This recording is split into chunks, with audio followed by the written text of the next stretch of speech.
Ikatlong Kabanata. Ang pagsilang ni Maria. Pagkalipas ng 2 buwan, ang nayon ng Nazareth ay naliligo sa malambot na liwanag ng isang kabilugan ng buwan. Ang liwanag nito ay nagbibigay ng mahabang anino sa buong tanawin. Ang gabi ay hindi pa rin, ang hangin presko sa pangako ng bukang liwayway. Sa gilid ng burol kung saan matatanaw ang nayon, lumuhod si Joaquin sa pagdarasal. Ang kanyang silweta ay tumatama sa liwanag ng buwan. Nagdampi ang kanyang mga kamay, nakayuko ang kanyang ulo habang tahimik na nagpahayag ng kanyang pasasalamat at mga kahilingan. Ang banayad na sinag ng buwan ay nasala sa isang silid ng kanyang maliit na bahay na bato kung saan nakahiga si Ana sa paghihirap ng paggawa. Gayunpaman, hindi tulad ng karaniwang pag-iyak at pakikibaka ng panganganak, ang silid ay napuno ng hindi makamundong kalmado. Si Ana ay nakaupo ng tuwid. Ang kanyang mukha ay tahimik, na parang hindi nagalaw ng mga sakit ng panganganak. Nagpalipat-lipat ang mga komadrona sa silid. Ang kanilang mga ekspresyon ay may halong pagkamangha at pagkalito. Ana! Bulong ng isang komadrona, may bahid ng pagtataka ang kanyang boses. Hindi pa ako nakakita ng ganoong bagay. Ni isang sakit. Kakaiba, hindi ba ate? Ang pangalawang komadrona ay tumawa ng mahina, kahit na ang kanyang mga mata ay ipinagkanulo ang kanyang pagkamangha. Marahil ay kaedad niya ito. Kung alam kong napakadali lang, hinintay ko ang sarili ko. Tingnan mo, lalabas na ang bata. Si Ana, mahinahon at mahinahon, ay inabot ng komadrona ang dahan-dahang pagkakayakap sa bagong panganak sa kanyang mga bisig. Ang bagong panganak na batang babae ay nakabalot sa malambot na lino na inihanda para sa kanyang pagdating. Ang kanyang maselang anyo ay duyan na may sukdulang pangangalaga. Gayunpaman, habang nakahiga siya sa mga bisig ng kanyang ina, isang bagay na hindi karaniwan ang bumungad sa kanya. Ang kanyang balat ay tila kumikinang sa isang liwanag na hindi mula sa mundong ito. Isang banayad, makalangit na ningining na tanging si Ana at ang mga anghel ang nakakakita. Kumikislap ito tulad ng unang pamumula ng bukang liwayway.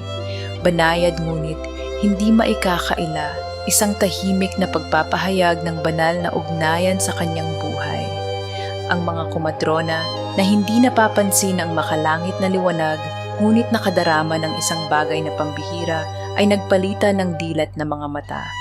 Ang kanilang mga kamay na sanay na sa mga panginginig ng bagong buhay ay bahagyang nanginginig habang pinagmamasdan ang bata sa tahimik na sindak.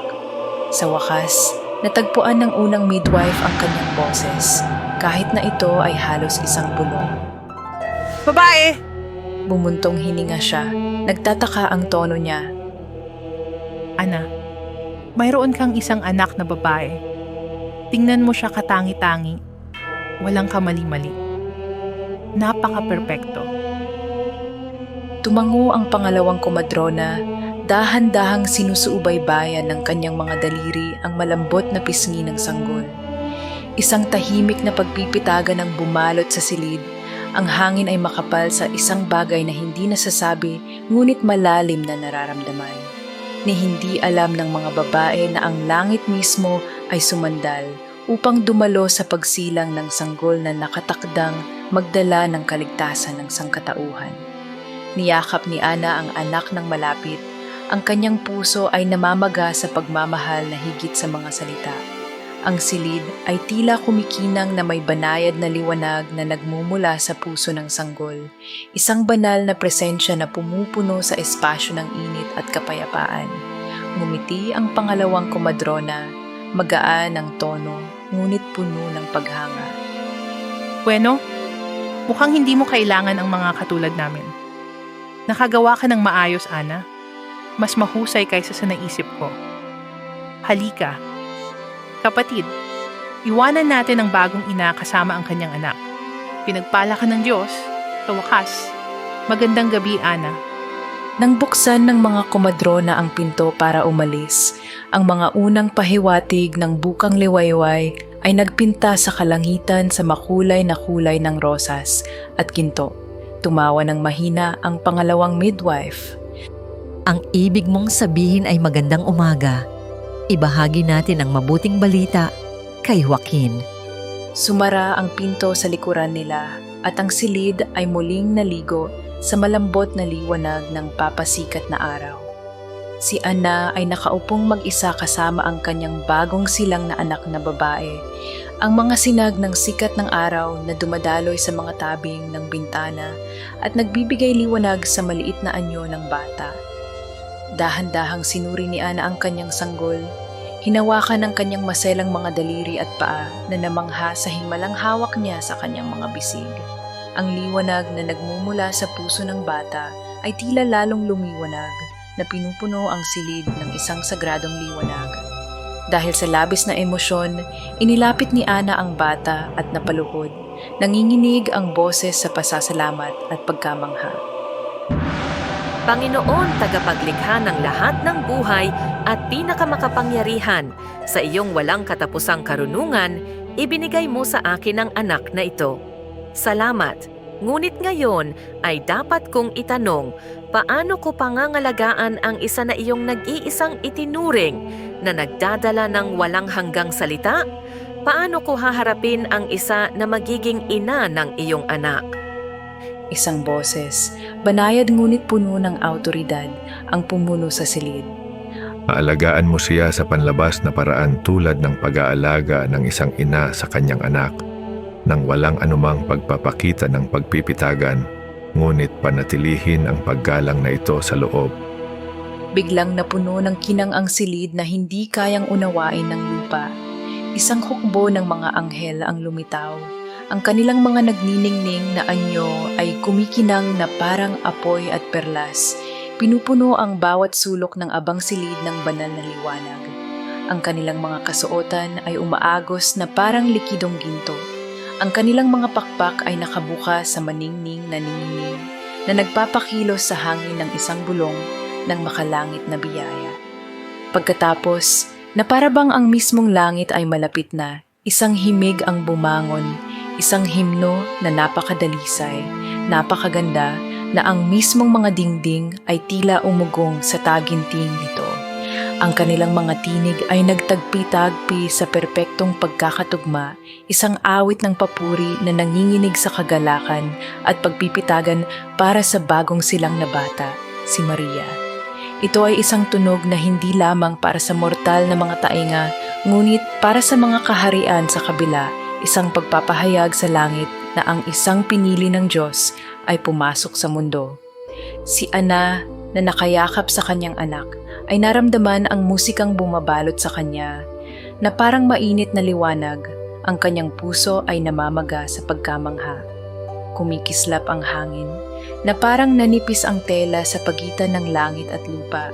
At sa sagradong sandaling iyon, alam niya, ang kanyang anak ay pinagpala, itinalaga para sa isang tadhanang hindi maisip. Ang liwanag na nagmumula sa puso ng sanggol ay naging mas maliwanag, na naging isang daluyan kung saan ang mga salita ng Diyos ay direktang ipinarating sa bata na nakauunawa sa lahat ng sinasabi. Ang tinig ng Diyos ay umaling-awngaw sa kanyang pagmamahal. Aking minamahal, sa lupa, ang salita ay magiging kanyang ina. Walang ama, tulad sa langit na siya ay may ama na walang ina.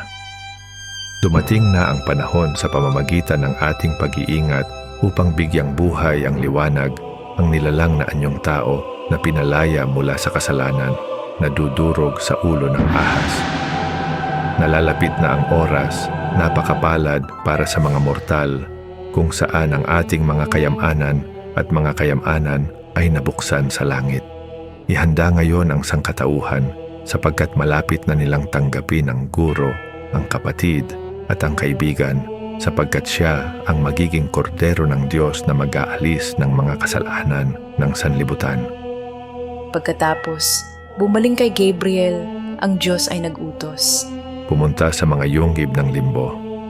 Sabihin kay Enoch, Elias ang mga banal na ama, at ang makatarungan na naghihintay doon sa libu-libong siglo na ang pagtubos ng sangkatauhan ay malapit na. Ang kapanganakan ni Maria, ang ina ng Diyos, ay nag-anap noong Setyembre 8, 14 BC. Ito ang sandali na nagtakda ng plano para sa kaligtasan ng tao.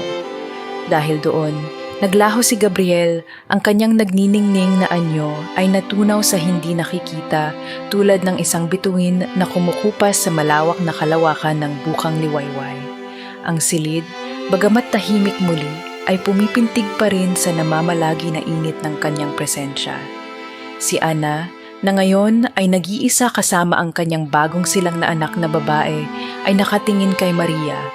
Ang kanyang puso ay namamaga sa isang hindi maipaliwanag na halo ng pagmamahal, pagtataka at pagpipitagan. Gayunpaman, hindi talaga siya nag-iisa. Ang natitirang mga anghel ay nanatiling malapit. Ang kanilang ethereal na ningning ay naghahagis ng malambot na luminescence sa buong silid.